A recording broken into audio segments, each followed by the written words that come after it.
Assalamualaikum warahmatullahi wabarakatuh. Perkenalkan, nama saya Muhammad Zaral Al-Fatah dari kelompok tersebut. Di sini anggota kelompok saya adalah Muhammad Haidar Al-Faruqi, Kurniawan Budianto, Raihan Sani Yoga Tamawijaya, dan saya Muhammad Zaral Al-Fatah. Di sini saya akan menjelaskan tentang mekanisme musyawarah dan mufakat.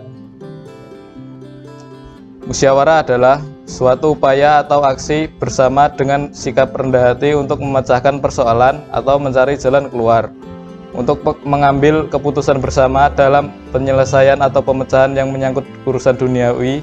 Kata musyawarah berasal dari bahasa Arab, yaitu syawara, yang artinya berunding untuk rembukan atau mengajukan sesuatu. Dalam kehidupan sehari-hari, musyawarah dikenal dengan sebutan syuro atau rembuk desa. Perkenalkan, saya Raihan Sani Yoga Tamawijaya. Saya di sini akan melanjutkan presentasi dari Muhammad Zaral Al-Fatah.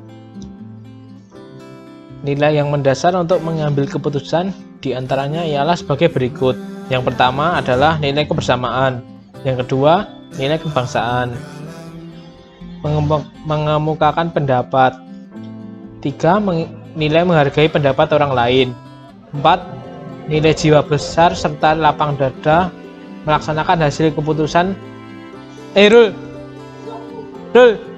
gidi anu ya lali cok. Sik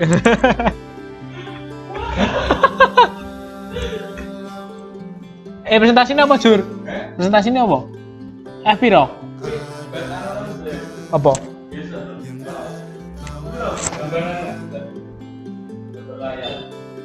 Di cok.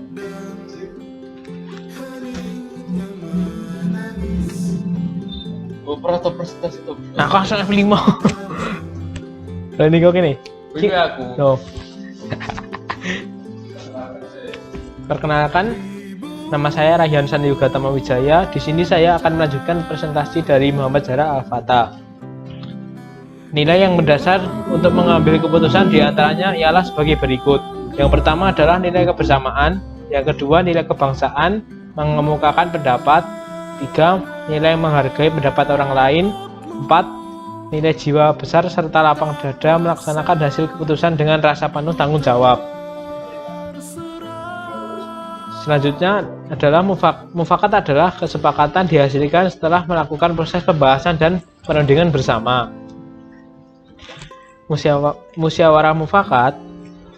Musyawarah sering juga kita lakukan dalam kehidupan sehari-hari. Sebagai contoh kecil, di saat kita ingin makan bersama teman-teman, kita pasti bermusyawarah untuk menentukan makanan apa dan di mana akan makan. Sering juga kita melakukan voting untuk memilih yang paling banyak dipilih untuk menentukan tempat dan makanan apa yang akan dimakan bersama-sama. Hal-hal kecil seperti ini secara tidak sadar kita melakukan dan sering kita jumpai dalam setiap sisi kehidupan kita. Halo, saya Muhammad Haidar Al-Faruqi. Saya di sini akan melanjutkan materi dari Raihan Sani Yoga Tama. Ciri-ciri musyawarah untuk mufakat. Sesuai dengan kepentingan bersama, usul atau pendapat yang disampaikan mudah dipahami dan tidak memberatkan. Dalam musyawarah, pertimbangan moral lebih diutamakan dan bersumber dari hati nurani yang jujur. Pembicaraan harus diterima dengan akal sehat dan sesuai dengan hati nurani. Prinsip musyawarah dan mufakat. 1. Bersumber pada Pancasila. Prinsip-prinsip musyawarah untuk mufakat. Yang pertama ialah kegiatan tersebut harus bersumber pada Pancasila, terutama sila keempat. Pancasila merupakan dasar dari negara ini sehingga setiap hal yang harus senantiasa bersumber pada Pancasila. Terlebih lagi mengenai musyawarah, ia merupakan kegiatan pengambilan keputusan sehingga keputusan yang diambil juga harus berdasarkan pada Pancasila. 2. Setiap keputusan tidak boleh bertentangan dengan Pancasila dan UUD 1945. Seperti yang telah disampaikan sebelumnya, keputusan yang dihasilkan dalam musyawarah harus sesuai dengan Pancasila. Maka dari itu, setiap keputusan yang dihasilkan tidak boleh bertentangan dengan Pancasila maupun sifat-sifat UUD 1945. Ketika bertentangan, maka keputusan tersebut harus dihapuskan. 3. Setiap orang memiliki kesempatan dan hak yang sama dalam musyawarah. Prinsip-prinsip musyawarah untuk mufakat yang selanjutnya yaitu tiap orang memiliki hak dan kesempatan yang sama untuk berpendapat di dalam musyawarah. Dalam menyampaikan pendapat ini, setiap orang harus menaati asas-asas dalam pendapat. Jangan sampai kebebasan tersebut menjadikan perselisihan. 4. Setiap keputusan harus dilaksanakan semua orang. Salah satu prinsip musyawarah untuk mufakat yang paling penting ialah setiap orang yang terkait dalam musyawarah harus melaksanakan apapun keputusan yang dihasilkan dalam musyawarah. Apabila yang tidak melaksanakan hasil tersebut, maka ketertiban dan keamanan mungkin tidak terwujud. 5. Apabila mufakat tidak tercapai, maka dilakukan voting. Prinsip-prinsip musyawarah untuk mufakat yang terakhir kita bahas dalam kesempatan ini ialah ketika di dalam musyawarah terjadi perdebatan yang sengit dan tidak membuahkan kesepakatan, maka cara untuk menghasilkan keputusan yang selanjutnya yaitu melalui mekanisme voting atau pemungutan suara. Keputusan yang akan diambil ialah keputusan yang dipilih oleh suara mayoritas. Biasanya mekanisme ini dihindari dan sebelum diadakan voting biasanya dilakukan mekanisme lobby atau membicarakan kembali permasalahannya. Sekian dari saya. Terima kasih. Untuk selanjutnya itu kelebihan dan kekurangan musyawarah. Musyawarah sendiri tak kurang juga tak lepas dari kelebihan maupun kekurangan. Untuk kelebihan dari musyawarah yaitu apresiasi semua peserta rapat dapat disalurkan.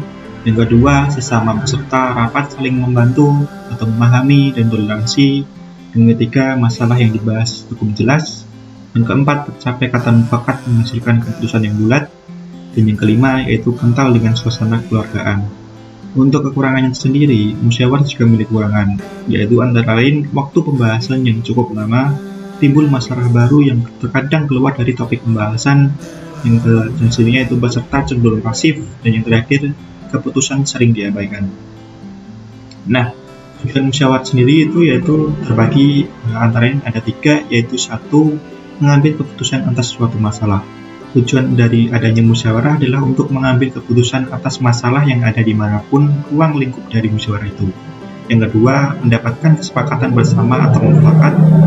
Tujuan kedua dari adanya musyawarah ialah untuk mendapatkan kesepakatan bersama atas suatu hal. Kesepakatan bersama ini biasa dikenal dengan istilah mufakat. Dan yang ketiga, yaitu memenuhi persyaratan norma hukum. Tujuan ketiga dari adanya musyawarah dalam kehidupan bernegara dan berbangsa dan negara ialah musyawarah untuk memenuhi persyaratan dari norma hukum itu sendiri. Oleh karena itu dapat diambil kesimpulan dari kelompok kami yaitu dengan adanya musyawarah ataupun adanya musyawarah akan bisa mendapatkan beberapa jalan alternatif dalam menyelesaikan suatu permasalahan yang menyangkut kepentingan bersama. Pendapat yang berbeda dari orang lain mungkin akan lebih baik dari pendapat kita sendiri.